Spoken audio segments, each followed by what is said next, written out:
1 Corinthians chapter 7. 1 Corinthians chapter 7, we're in a series on 1 Corinthians.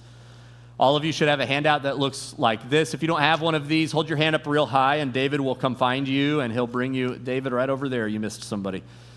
Not to call you out or anything, but that is your job. So, and Joe also, right there. 1 Corinthians chapter 7.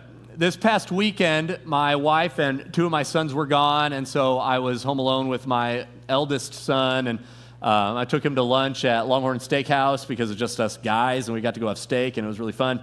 And we're sitting there, and our waitress brought our steaks out, and we're having a good time, having good conversation, and actually we shared a steak because we got the Outlaw. It's enormous, and so we split it in half. He got a side of macaroni. I got my fully loaded baked potato, and we're sitting there eating, and I was looking over at his mac and cheese while we're eating our steaks, and I was like, man, that mac and cheese looks good. Just staring across the table at it, just watching him eat it, just thinking, why didn't I get mac and cheese? Watching my son enjoy this. And apparently, I must have been staring at his mac and cheese a lot longer than I realized, because I'm sitting there eating my steak just looking at it. And as I'm just contemplating all of my life's choices in that moment, I hear the voice of my son go, Dad, what are you looking at? As he brings his mac and cheese closer to him, guarding it, eating it like he's in prison, because he knows what I'm thinking. I'm going to reach over, I'm going to take some. I have that tendency at the kitchen table. If I see something that I like, I go for it. He said, Dad, what are you looking at? He knew. My eyes had led my mind astray. I was looking at his mac and cheese, honestly, coveting it a little bit. And I've been thinking about that and just how simple that is, but how in that moment I had allowed my eyes to wander from what I had before me onto something that I did not have. And all of a sudden, just because I started thinking about it, boy, I was really wishing I had made a little bit of a different choice. I was really wishing that my baked potato would transform into macaroni and cheese, but it just wouldn't do that. Sometimes we have something that's really great, but we start thinking about the things we don't have and we wish we had something else. Sometimes our eyes wander. Sometimes we're fixated on the things we don't have and we neglect the things we do have. Sometimes we wish our life was different, yet we remain in the life we have now. Sometimes we fall victim to that grass is greener mentality. There's all sorts of ways this can affect our lives, but the reality is sometimes we can allow our focus to go to places that are unhealthy for us and to lead our minds to places that are not healthy for us. And Paul talks about that a little bit. Last time we were together on a Wednesday night, we talked about the passage just before this, where Paul was getting into the calling that this group of believers in Corinth had to follow Jesus, and he was calling them to be content in their calling. Saying, you guys need to be content in the calling that the Lord has laid on your lives, your calling as believers in Corinth, as a church in Corinth, be content in that. And he was challenging them. And he continues on from that challenge, still in the theme of contentment, leading this church to now look at more aspects of their lives, not just within the framework of their calling, but in every aspect of their lives to be content. And here in verses 25 through 31, he's really asking them, what are you looking at? That's my question for you all tonight. What are your eyes fixated on? What are you looking at? What's got your attention? Is it where it needs to be? Read the passage with me if you would. Here Paul says in verse 25, now concerning the betrothed. That's talking about people who are engaged. Pam, Joe, I need you to listen here. He says, I have no command from the Lord, but I give my judgment as one who by the Lord's mercy is trustworthy. I think that in view of the present distress, it is good for a person to remain as he is. Are you bound to a wife? Do not seek to be free. Are you free from a wife? Do not seek a wife. But if you do marry, you've not sinned. And if a betrothed woman marries, she has not sinned. Yet those who marry will have worldly troubles, and I would spare you that. This is what I mean, brothers. And I love Paul's clarity here. Here's what I mean, he says. The appointed time has grown very short. From now on, let those who have wives live as though they had none, and those who mourn as though they were not mourning, those who rejoice as though they were not rejoicing, those who buy as though they had no goods, those who deal with the world as though they had no dealings with it. Why? Look at this last sentence. For the present world, or the present form of this world, is passing away. Now, the last chunk of that passage can be rather confusing if you dismantle it from the context of the rest of what Paul's talking about. So what I want to do is kind of work our way from start to end, and I want to do the best I can to provide a little bit of clarity here where Paul seems to be a little murky, even as he's trying to provide more clarity. And I want to remind us all that as Paul is getting into this conversation, it's all within the framework of contentment. To be content with the life and the calling that the Lord has given you. Be content. So again, the question is, what are you looking at? What's got your attention? And I would say to you tonight, as we look at verses 25 through 27, the first warning that I would give to you, the first challenge that we see here from Paul to the church in Corinth and that I bring to you tonight is, don't long for a different life. Don't long for a different life. Here, Paul continues to challenge the Corinthians in their lack of contentment. He has transitioned from their overall calling, and now he's looking at specifically their marital statuses as an example of the need to be content. He says, those who are engaged, just continue on in your engagement. Those who are married, don't look to be free, stay married. Those who are not married, don't long to be married. And Paul here, again, and Paul he's really, throughout Scripture, Paul is the best one just to affirm those of you who are single in your singleness. You are not lesser. I said this a lot lately, but you're not lesser because you're single. Paul says, don't long to be married. Don't look at that as a better way of life. Paul's saying you are called by God right now in your singleness to serve him fully in your singleness. That's part of your calling, at least for now, maybe forever. I did not mean that as a doomy, gloomy way for some of you to look at your lives, but be content. Be content with where you are right now. Don't be looking at another way to live and say, boy, I just wish I could be like that. Boy, I wish I could just be married. And every day just be fixated on the fact that you're not married. Paul is saying, why? Why would you be like that?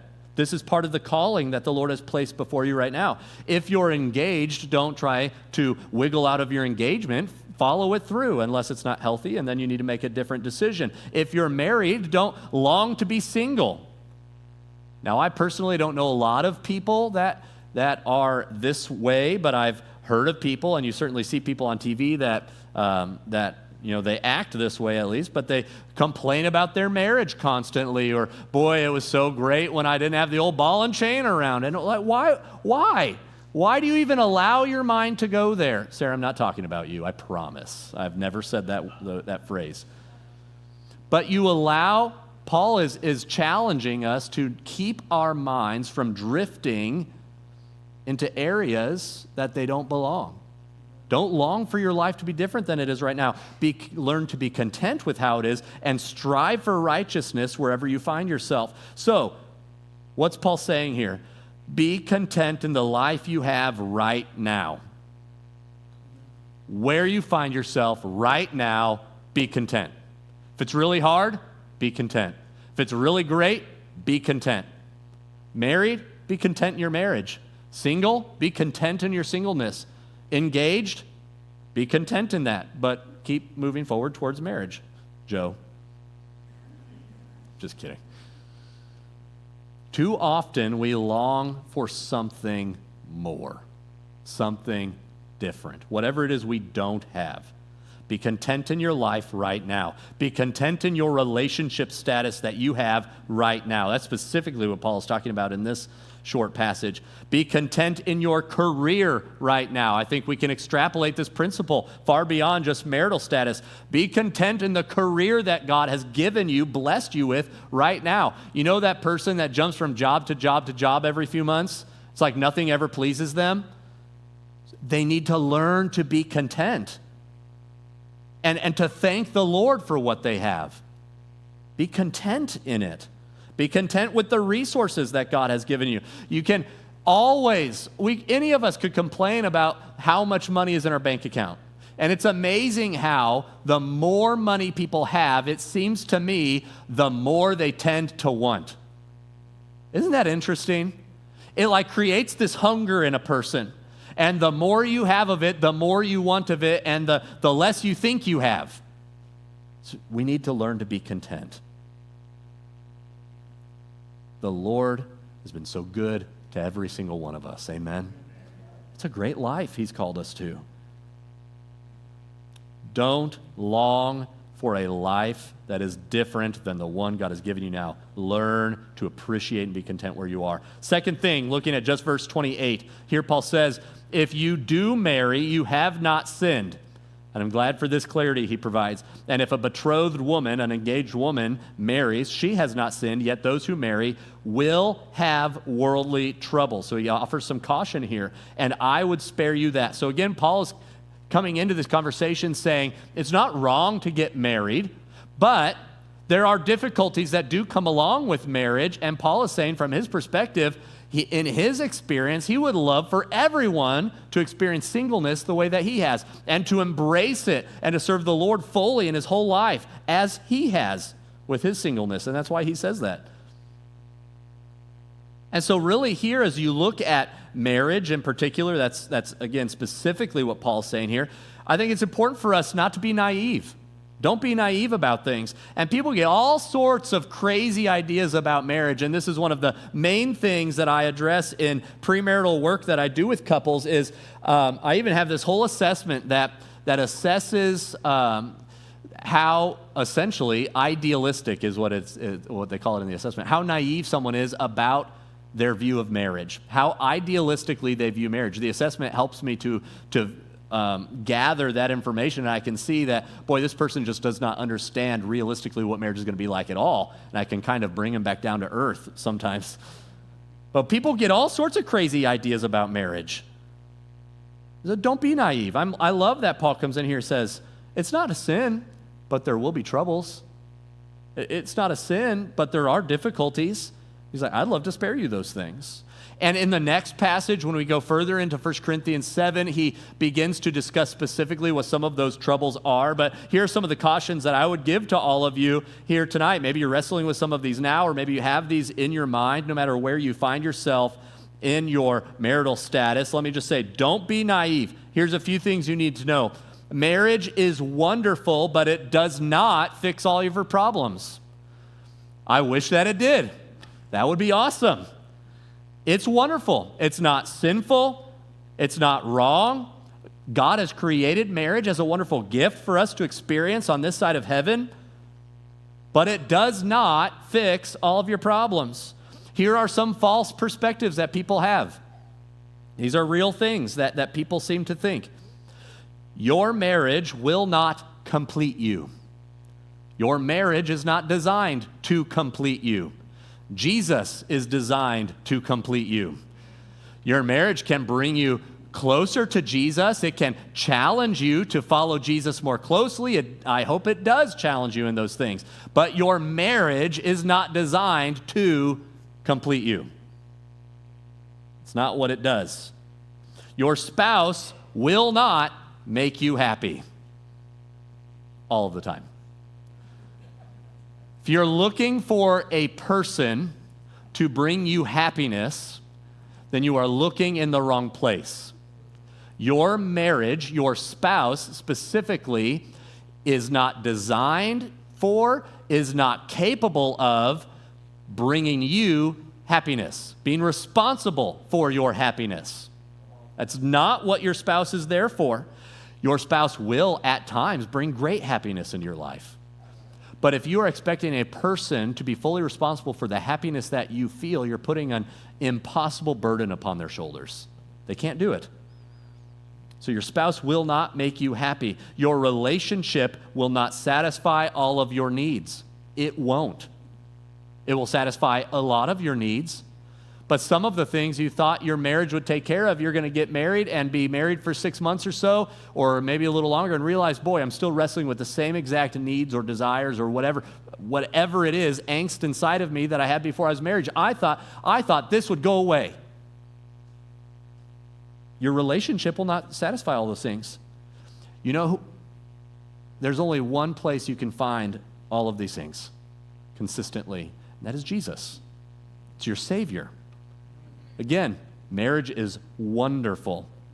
It is a wonderful blessing for us to experience on this side of heaven. It is a physical image of the relationship between Jesus and his church, and for us to be able to experience that in this life and to see people it's just a wonderful thing. But you're marrying another sinful person. They're not going to complete you. They're not going to make you happy all the time, and they are not going to satisfy all of your needs. They can't. So those are naive things to think. Second thing I would say here is that marriage is designed by God, but it won't make your troubles disappear. Paul says here, it's great, but marriage brings its own troubles to the table. There are things that didn't factor into your life before you were married that now factor into your life. They weren't concerns before, but now they are concerns because you're married. One of the things that Paul is getting ready to talk about here in a moment is in regard to your spiritual life. He longs for everyone to be single because what he's experienced is he can be laser focused on his calling from God. He can do everything that God calls him to do, and he doesn't have to worry about what's going on in anybody else's life. He can just uproot and leave and go plant churches, and he's fine because he's single. And he says later on in chapter 7, he's like, if you're married, you can't do that because you have to be concerned about your wife. Ladies, you can't just up and leave and do whatever you want. Why? Because you have a husband that you have to consider. So now there are all these other issues and troubles that come into your life because you're married. So marriage doesn't, while it's designed by God and it's a wonderful thing, it doesn't make your troubles disappear. It has its own set of troubles and difficulties that come in. And again, marriage isn't sinful, but it doesn't mean that you won't continue to struggle. One of the things I hear all the time from especially young men is that they think that all of their, like if they're struggling with pornography before they get married, they think that once they get married, they'll never wrestle with pornography ever again. And I just have to tell them, you got to get a grip on that now and get out of that now because it's not going to go away once you get married. You think it's going to alleviate that struggle inside of you. You think it's going to take care of that thing, but it's not. You have to take care of those things and learn to control your desires and urges and all of those things right now before you enter into a marriage with another person, because then you bring them into your sin. It doesn't make your sin go away. It's a naive thing to think. And so it doesn't, while it's not sinful, it doesn't make your struggles go away, my friends. Don't tell yourself, well, that'll go away once I get married. It doesn't. Work toward righteousness now. Move toward Jesus now. And then when you get married, you get to move toward Jesus together. It's a wonderful thing. Look at verses 29 through 31 with me. 29 through 31. Here's the last warning that I would give you, the last caution. Don't lose sight of the big picture. Really, the key to this passage is the last part of verse 31 says, for the present form of this world is passing away. You have to understand the big picture of our life on this side of heaven. You have to understand the big picture of your relationship with Jesus and where it's all heading. And we can't lose sight of where Jesus is sending us, where he's leading us toward, what he's leading us toward. So don't lose sight of the big picture. Your marital status is not your defining feature. It is not the thing that defines who you are. Your marital status, you're not defined by being a single person. You're not defined by being a married person. It's a part of you, but that is not your defining feature. Your relationship with Jesus is your defining feature in life. And that's what's going to dictate the rest of what you experience and where you're headed and what you will experience for all eternity. There's a bigger picture here. So I mentioned specifically marital status because Paul mentions it so many times in this passage. And I just want to affirm that to all of you, that your marital status is not the biggest thing that defines who you are. It's not. There's a bigger picture at play. Your pain, your heartache that you're experiencing right now, Paul says to not live as if you are married. So if you are married, don't live as if you are married. And I want to be really clear with everybody here. This is where I want to just try to provide as much clarity as I can. Because I think Paul's wording is a little strange. He's saying, if you have a wife, pretend you don't have a wife, is kind of how you could read it. Guys, don't do that. That's not good. You ever get a plant and you forget you have a plant for like 2 months, and then it's dead, and you're like, oh no, I lived like I didn't have the plant. If you forget you have a wife and treat your wife like you have no wife, you won't have a wife for very long, is what I'm saying. That marriage will die. So don't do that. And Paul's really not saying that. Again, you have to interpret this through the present form is passing away. What is Paul saying? Paul is saying that there is an eternity that you're living for. And while, yes, you are married, if you are married, you're married on this side of heaven. In eternity, you're not going to be married. Paul says we're not married, or not Paul, Jesus says we're not married, nor are we given in marriage in eternity. We're like the angels in that way. So your marriage is not your most defining feature. It is your relationship with Jesus Christ. And so Paul is saying, keep in mind your marriage matters, your spouse matters, but the thing that matters the most is your relationship with Jesus, and you need to live with that on the front of your mind. Does that make sense to everybody? So don't ignore your spouse, but don't allow your marriage to take precedence over your relationship with Jesus. Because what will you have for eternity? Your relationship with Jesus. That's what matters most here. Again, similarly, he says, those who mourn, to live as if they don't mourn. Is he saying to just suck up your feelings and never cry? And, like maybe I did with my sons when they were little, hey, men don't cry, get up, pick yourself up. Is that what Paul is saying here? Like, don't show any emotion, stuff it all down deep and just live a stoic life the rest. That's not what Paul is saying. Paul is saying, don't make your pain and hurt your identity. Don't live as a victim your whole life. Don't make that the biggest thing about you. Don't wallow in your pain your whole life. There's an appropriate time to say, hey, this is terrible. This has hurt me. I'm really wrestling with this. There's a time to deal with that and to let it go and give it to the Lord and move on. Why? Because there is a full eternity that we are going to experience far beyond the pain and the hurt that we will all experience on this side of heaven. Every single one of us will be hurt, attacked, abused. All of us will experience terrible things in this life, loss. But Paul is saying, don't live in that. Press on. Why? Because there's something so much greater in store for us. Your pain and your heartache are not going to last forever. There is a full eternity of joy in the presence of Jesus that we will get to experience. Praise the Lord.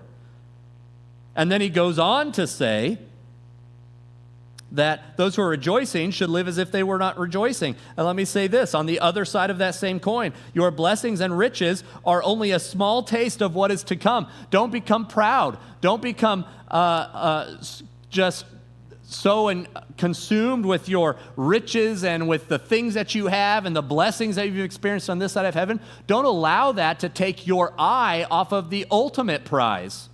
Sometimes, and I think American believers in particular are victims of this all the time, we can become so comfortable that we stop really pressing into what the Lord is challenging us to move into. It's like we're so comfortable in life, so comfortable in our faith, comfortable in church, that it's like, this is great. And God has given you a great life, and that's awesome. Guess what? There's so much more that we're going to experience. There's so much more waiting for us. So don't allow that to lull you into an idle life as a believer. Be active. Reach people. There is a life to come in which the blessings of this life will be pale in comparison. we can't even fathom. And I have here, there is a future in which everything you built in this life will be completely insignificant. And it's so funny to think about the careers we're building, the titles we want, the influence on social media, the followers we're trying to garner, whatever it is that's got your attention, those things that we're working so hard to build on this side of heaven won't matter at all in heaven. They mean nothing. Nothing. Your retirement, all of those things you toil for, nothing in heaven. What do you have left? Your relationship with Jesus Christ. Don't allow it to take your eyes off of him. Finally, he says here, those who deal with the world as though they had no dealings with it. And I would just say this. Don't allow your daily troubles and concerns to consume your thoughts. They will eventually disappear. Your daily troubles, the things that you wrestle with, the things that are on your mind, the minutia of your life, the dealings in the world, the business deals, the things people are saying, the things that have happened, just the stuff that you got going on in the world, the dealings, Paul says. He says, live as though you had no dealings. I like that. I would challenge you all. Gloria, I think I'll probably need you here. Thank you. Don't allow yourself to be consumed by the stress of your current struggle. Don't allow yourself to be consumed with the stress of your current struggle. Why? It's temporary. It's all temporary. Don't get too concerned about what the dealings, right? The people in the world. Don't get too concerned about what they're saying about you. Don't get too concerned about what they think about you. Don't get too concerned about what you see online about, it's crazy about a media fast. When I fast my social media for 21 days at the beginning of every year, I realize this stuff doesn't matter at all. Why does it take so much of my attention the rest of the year? It doesn't matter at all. Galatians 1:10 reminds us that there's really only one person we should aim to please. I'm sure you know where I'm going with this. Is Jesus. Is the Lord pleased with your life? Is the Lord pleased with how you are handling the situations in your life, your relationships, your people, your family, your work? Are you pleasing him with how you're handling your mission, with how you're handling your calling? There's one person that you ought to aim to please. That is Jesus. And if you can say, Lord, I've done my very best, then that's what you ought to be content with. Don't get consumed with the dealings of the world. Don't get consumed with the rejoicing, with the mourning, with anything else. Why? Because the present form is passing away.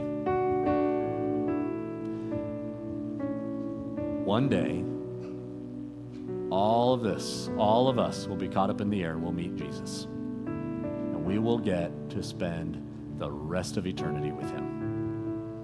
That's where I want my focus to be. That's where I want my attention to be. Zeroed in like a laser on Christ. And I want to invite you to take that perspective with me. So I don't know what's got your attention right now. I don't know what is consuming your thoughts. I don't know what is your most defining feature. But I think tonight, why don't we take a few minutes? Why don't we invite the Holy Spirit to join us again? Why don't we give him our attention and say, Lord, I'm sorry. I'm sorry this has so much of my attention. Lord, I want to focus in on you. Why don't you find a place to pray. come up to the altar space, make an altar where you are, but let's spend some time with Jesus, and however you need to call out to him, whatever you need to confess to him, whatever you need to ask him to change in your heart and your perspective, would you call upon him right now? Challenge yourself to look to Jesus above all else. Let's turn to him now.